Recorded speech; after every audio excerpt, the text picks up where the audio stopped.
Welcome back, everybody, to the Deep Dive. We got some listener research today. Pretty cool stuff, actually.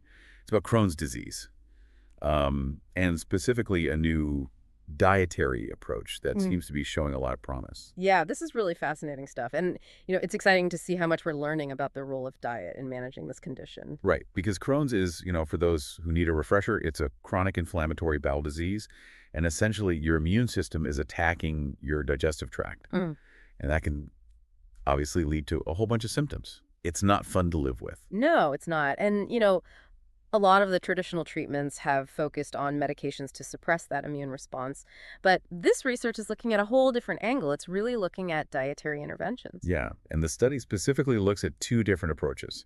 The Crohn's disease exclusion diet, Cded, paired with something called partial enteral nutrition, PEN. And that's going head-to-head with the kind of standard exclusive enteral nutrition, EEN. And right away, one of the things that really jumps out is the difference in patient tolerance between the two. Yeah, that was a big one for me, too. So in this study, they followed a group of children. They had mild to moderate Crohn's, and they followed them for 12 weeks. They were randomly assigned to either the CDED plus PEN group or the EEN group. And almost 98% of the kids in the CDE plus PEN group, they were able to stick with the diet the full 12 weeks. Yeah, that's a big contrast to the EEN group. Only about 74% of them were able to complete that. And EEN, while we know it can be effective, it can be really tough, especially for kids. I mean, it involves consuming only liquid formula for weeks on end, and that can be really hard to maintain, both physically and emotionally. I can imagine. I can imagine. And it does make you wonder, too, if part of that higher tolerance with CDD plus PEN is it the psychological aspect. You're still getting to enjoy real food. But before we get too far down that road, let's back up a little bit. How did they actually measure whether these diets were working, like in terms of improving the Crohn's symptoms? Well, they used the Pediatric Crohn's Disease Activity Index, PCDAI, and it basically measures the severity of the symptoms. So a lower score means the disease is less active. Okay, so we want to see those lower PCDAI scores. Yeah. Lower is better. And it sounds like at the 6-week mark, both diets were pretty much neck and neck in terms of getting the kids into remission. Yeah, which is interesting, right? Because initially, both approaches seem to be working equally well, at least at bringing down those symptoms. Right, so at week 6, it's kind of a tie. But I have a feeling the story doesn't end there. What happened to week 12? Well, at week 12, the EEN group, they started to reintroduce regular foods back into their diet. And we start to see a difference emerge, a pretty big one, actually. The CDED plus PEN group was doing much better at staying in remission, meaning that their disease activity stayed low. Wow, so that's a pretty big difference in outcomes. Yeah. What do you think is driving that divergence? Why would one group relapse while the other one stayed in remission? That's where it gets really interesting. The study authors, they point to the microbiome, that complex community of bacteria that live in our gut.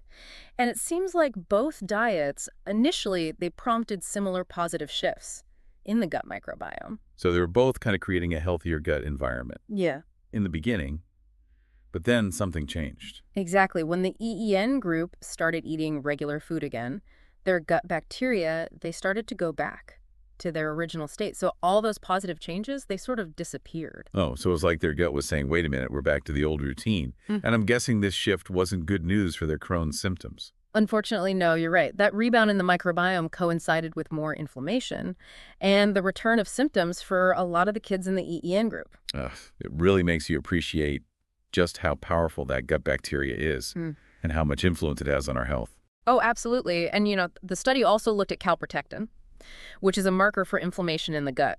And they found that in the CDED plus PEN group, the calprotectin levels continued to drop even after that week 6 mark, which suggests this ongoing anti-inflammatory effect. That's encouraging. What about the EEN group? Did theirs stay low too? No, actually. They started to climb back up after week 6, again suggesting a rebound in inflammation as they went back to their typical diets. So we're starting to see a pretty clear picture here. CDED plus PEN seems to have some real advantages, especially when it comes to long-term management and keeping that inflammation under control. Right. And while this study focused on children, it does raise some really interesting questions about the potential role of diet in managing Crohn's disease Yeah. for all ages. Yeah, and it also makes me wonder, the fact that CDED plus PEN allows for real food. Even with some restrictions, maybe that contributes to the success Yeah. in a way that EN doesn't. Yeah, that's definitely a possibility, and one that's worth exploring further. I think there's a lot more to uncover here, and I'm really curious to see where this research leads. Me too. And we've covered a lot of ground, but we're just getting started.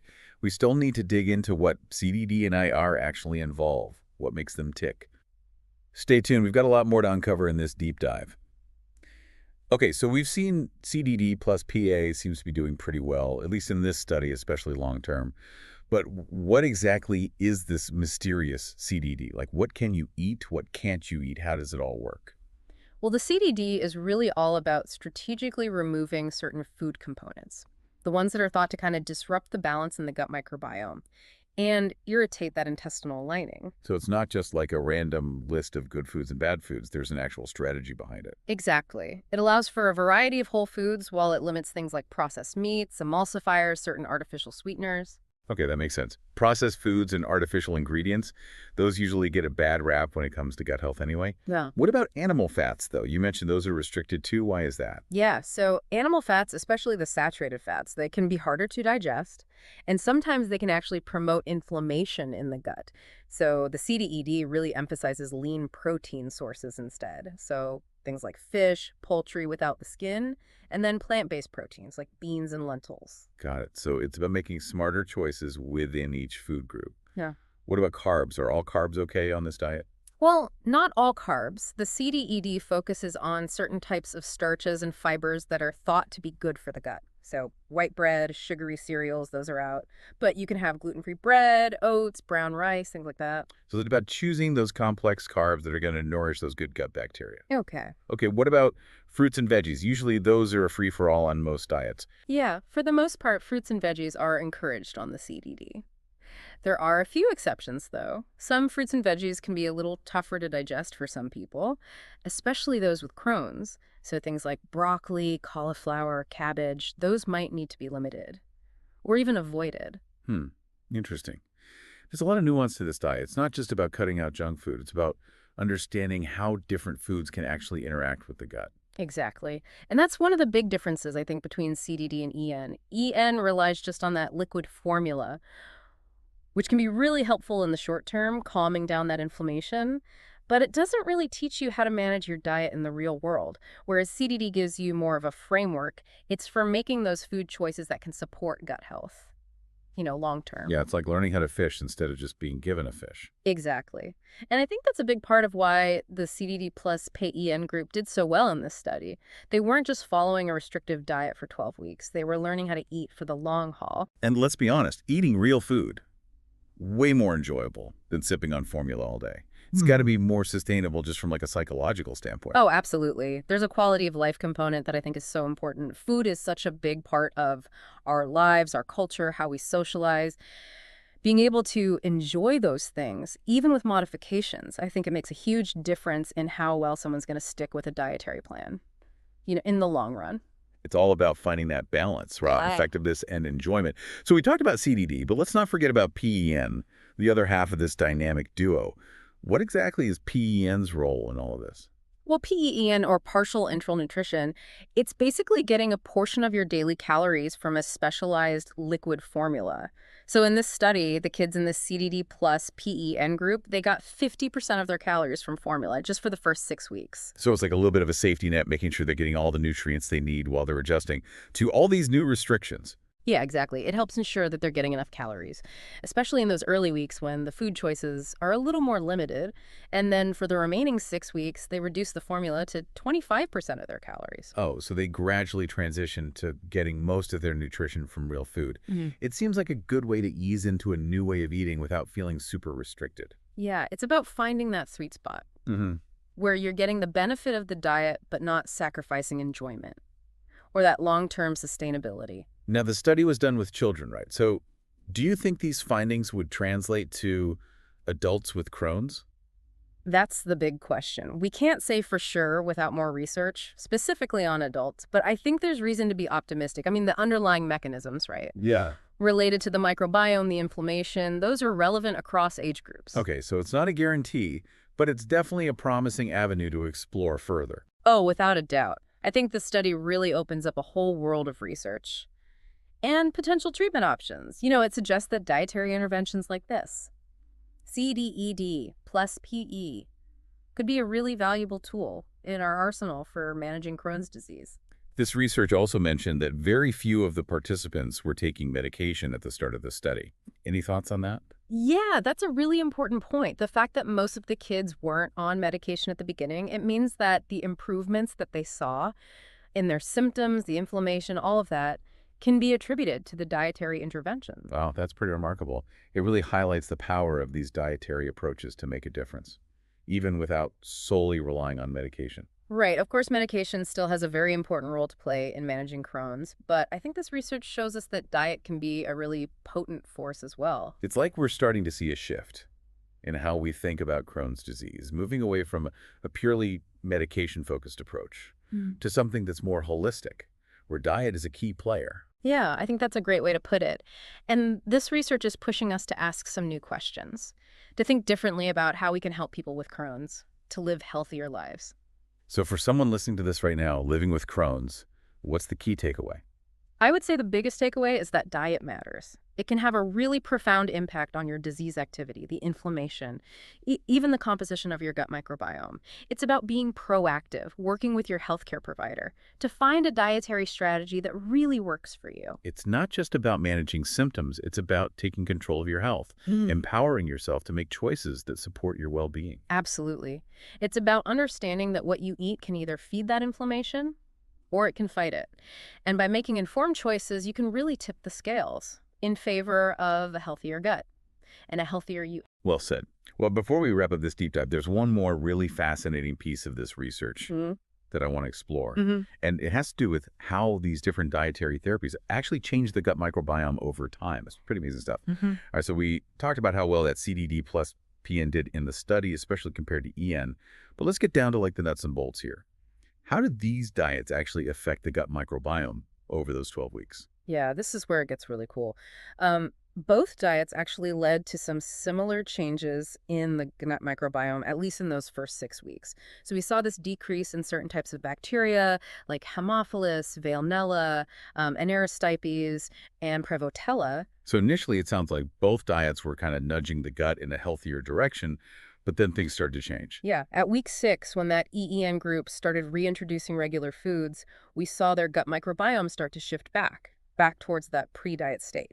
So basically those positive changes they had seen started to kind of disappear, and things like Haemophilus, the level started to climb back up. Right, and that makes sense, considering Haemophilus is often associated with inflammation.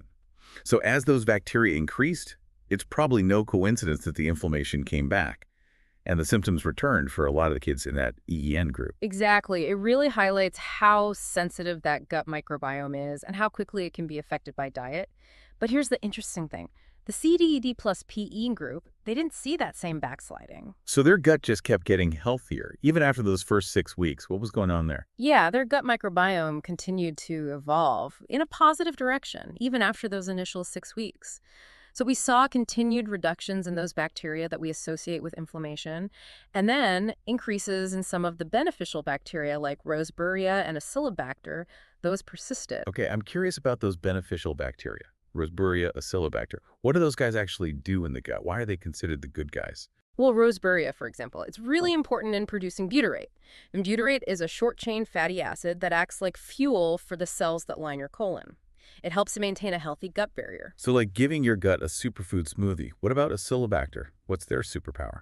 Well, Cded is involved in breaking down those complex carbs and fiber, so having a lot of these bacteria in your gut, it helps to create a more diverse and balanced gut ecosystem. So it seems like CDED plus PEN was really able to create a more lasting, positive shift in the gut microbiome, which makes sense, right? Yeah. Because it's focused on those long-term dietary changes, not just a temporary fix. Yeah, that's a really key takeaway here. That CDD, with its focus on removing those specific food components, the ones that can disrupt the gut, it seems to have a more enduring effect on the microbiome. And that's probably why the kids in this group were better able to stay in remission and keep that inflammation under control. It all comes back to how intertwined our diet and gut microbiome are. I mean, what we eat literally shapes that community of organisms that live inside us. And then they, in turn, have such a huge influence on our health. Yeah, it's a powerful reminder. We're not just feeding ourselves, we're feeding trillions of bacteria, and they play such a crucial role in our digestion, our immunity, even our mental health. So as we wrap up this deep dive, what's the one thing you want our listeners to remember? If you're living with Crohn's disease or really any inflammatory condition, just remember that you have more power than you might think.